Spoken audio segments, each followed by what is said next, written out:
All right, pencils down. You should see these handouts coming to you down the aisle. When you grab one, set it on your desk, turn it right side down, and we'll talk about this later. Okay, for our free write today, you guys just finished. It's describe fluency and give key aspects of fluency in your description. Who wants to give this a try? Lori, what is fluency? Reading the way you talk. Reading the way you talk. So when I talk, do I talk like this? No. Would it be boring if I talk like that? Yes. Would you want to be in my class anymore? No. Do you want to be in my class now? Yeah. Thanks for being honest. I appreciate it. What are key aspects of fluent reading? To speak accurately. Speak accurately, okay. An appropriate rate. Okay, what else? And an expression. You're not reading the learning standard today, are you? Yeah. Good. Read the whole thing for me, will you? We will read orally with accuracy and appropriate rate and expression or on successive readings. And if Miss Pencilton comes in, we'll tell her that we're on reading standard 4.3.0.4-B. We'll explain what it is. And if she says, what is it? Say, we don't know. Mr. Smith hasn't taught us yet, but we're going to go there. I asked you to describe key aspects of fluency in your description. When you're reading for fluency, what are the codes or keys that help you know how you should sound? Anyone? I don't know. What's that? A period. What do we do with a period? Stop. We stop. What about this? Comma. What do we do with comma? Hesitate. Hesitate or pause? Pause. Pause, hesitate, it's kind of the same thing, so that'll work too. And when you're reading fluency, the nice thing about it is you have a chance to pause for effect. What that means is you can read and you talk to people and you can pause to create anticipation. Patience. What about this one? The squiggly one. We're in 4th grade. We know this by now. Question mark. Question mark. Oh, I can't spell question.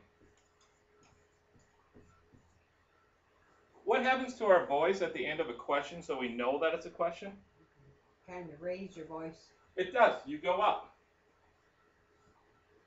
I like how we're all engaged and we're all talking today. This is going to make this lesson go a lot quicker. And then finally, what's that one? Exclamation mark. Exclamation mark.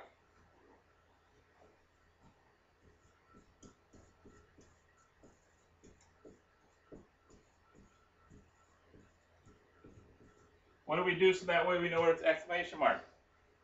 It's kind of like a surprise type. Oh, we thing. read with emphasis.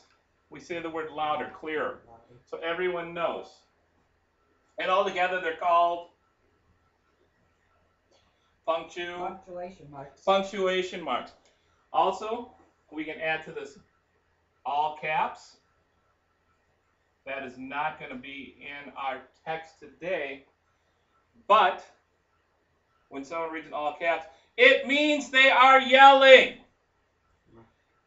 It's key in our text to let us know. By now,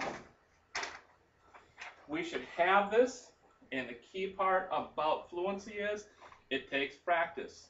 It's like brushing your teeth. It's like driving a car. It's like playing a sport, putting together a puzzle. The more you do it, the better we're going to get. Plus, I have some fun news today. I talked to Miss Karsten, and we're going to practice fluency with her kindergarten class. So what I've created here, and I'll tell you more about this soon, is called Reader's Theater. It's kind of like a play, but we're just reading. Gives us a chance to practice fluency. But there's no acting. You don't have to move around. You stand. We'll go more in detail about this. We're going to practice reading this today. And as we go forward with our lesson on working on fluency, reading orally with accuracy, an appropriate rate, expression on successive readings, we're going to get together with the class. We're going to read this story. We're going to have some Kool-Aid and cookies to share with the class. And then you get to break off with one of the kindergarten students and then read a story that you've picked to read them. We'll have a bunch of books for you to pick on later today. Does that sound like something you guys want to do? Yay! Good. I'm glad excited. This can be a lot of fun, and we're going to try to make it fun. And I also understand in your science segment, you guys are talking about vaccines. And who's the person that created vaccines? Does anyone know? Louis Pasteur. Louis Pasteur. In our hands here, we have a story. It's from the Reading Theater. It's about Louis Pasteur when he was a kid. And we're going to practice reading it. We're going to practice reading it like they do at your favorite TV show, or if you go to a movie, or if you go see something on stage. We're going to do it quite in a similar way. First of all, we're going to do a dry read, which means we're going to read it chorally. We'll all read it together. Do your best to keep up. If you have trouble with the word, listen. And then the next time you read it, you'll know better. And we'll practice together. We'll break down our groups. Since there's 10 parts, we're going to be down 2 groups. So group 1 and 3 will work together, and group 2 and 4 will work together.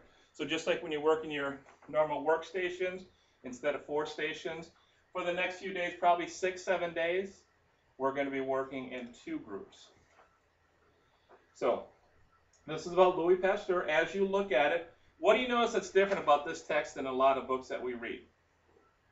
Yeah, narrators. There's parts. It's in bold. It's on the side. For right now, we're not going to read it. Again, this is going to be a dry read. We're going to read it all together.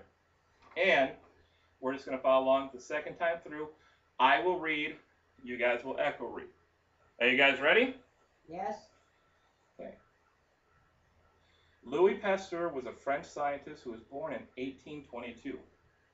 During his lifetime, he worked tirelessly to learn about germs. He learned that certain germs cause diseases. Louis Pasteur learned that he could grow germs in his laboratory, he could find a way to weaken the germs, and then he could inject the weakened germ into a healthy animal. The animal could fight off the weakened germ and not get sick. This process is called vaccination.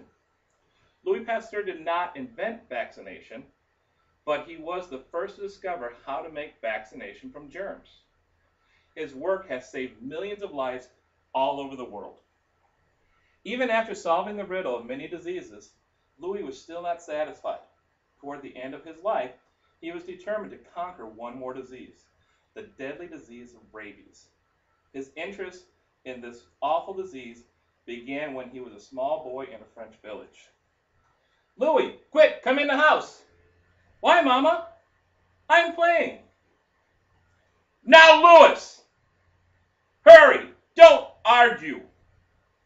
Hearing Papa's angry tone, Louis quickly obeyed. As he reached the doorway, his father pulled the boy inside and slammed the door. His mother hugged him and smiled at him. He could see the worry in her eyes. What's wrong, Papa? What's happening? I'm kind of concerned, and I know this is the first time. I didn't hear everybody reading with me, but that's okay because we're going to practice one more time here. This time we're going to do the echo reading. So when I read a sentence, I'll pause, I'll point, you guys read it directly after me. Here we go. Louis Pasteur was a French scientist who was born in 1822. Louis Pasteur was a French scientist who was born in 1822.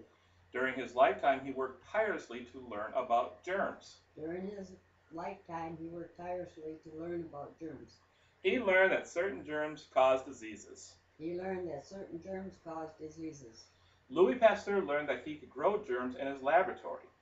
Louis Pasteur learned that he could grow germs in his laboratory. He could find a way to weaken the germs. He could find a way to weaken the germs. Then he could inject the weakened germs into a healthy animal. Then he could inject the weakened germs into a healthy animal. The animal could fight off the weakened germs and not get sick. The animal could fight off the weakened germs and not get sick. This is called vaccination. This is called vaccination.